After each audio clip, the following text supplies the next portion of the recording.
class, the core value that we will be discussing for Nursing 330 is communication. Communication is defined by Merriam-Webster Dictionary as the process by which information is exchanged between individuals through a common system of symbols, signs, or behavior. Communication within healthcare, and nursing more specifically, is very important. Nurses are expected to be the main communicators for the patient. We're the mediators between the different healthcare disciplines. We are expected to call the doctors with critical values, let physical therapy know if it's okay to see our patient right now, make sure that the patient care tech knows when our patient is NPO for surgery. We are responsible for answering phone calls from family members. We also set up ambulance transport when our patient is discharged. We call dietary when our patient's tray doesn't come up to the floor. All of these tasks and so many more involve communication, and making sure that our communication skills are held to the highest standard is important for us to be successful nurses. Communication affects nursing in so many ways.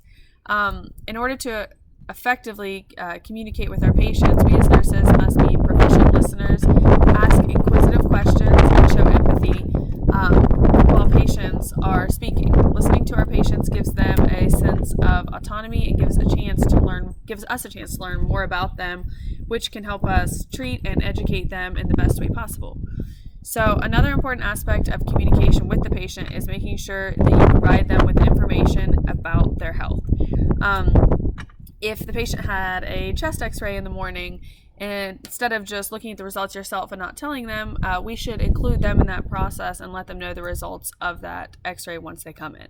Keeping them in the loop fosters autonomy and a sense of control over their health. According to the art of communication in nursing and healthcare, healthcare is a confusing maze of clinics and procedures, instructions and interventions with unfamiliar personnel, sometimes giving conflicting information on all which serves to make the illness experience very difficult to navigate, and that's for the patient. We should also be aware of our nonverbal communication whenever we are communicating with our patients, because sometimes our nonverbal communication actually speaks louder than our verbal communication does. Something as simple as, crossing your arms when you're talking to your patient or rolling your eyes when you're having a conversation with them can absolutely ruin your rapport with your patient. Now that we have discussed effective communication with our patient, another aspect of nursing is effective communication with other healthcare disciplines.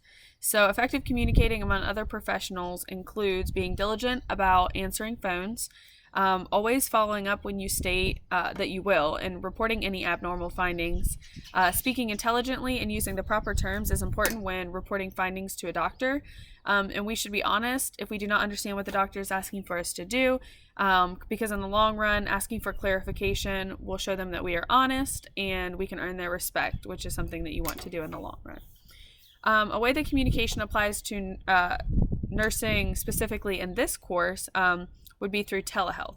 Telehealth is defined by Health Informatics, the book for our class, an interprofessional approach, as something that encompasses a broad definition of telecommunications and information technology, enabled healthcare services and technologies. Telehealth is a means for better communication when in-person visits may not be an option. Thank you for listening to my discussion post, and I look forward to hearing from the rest of my class.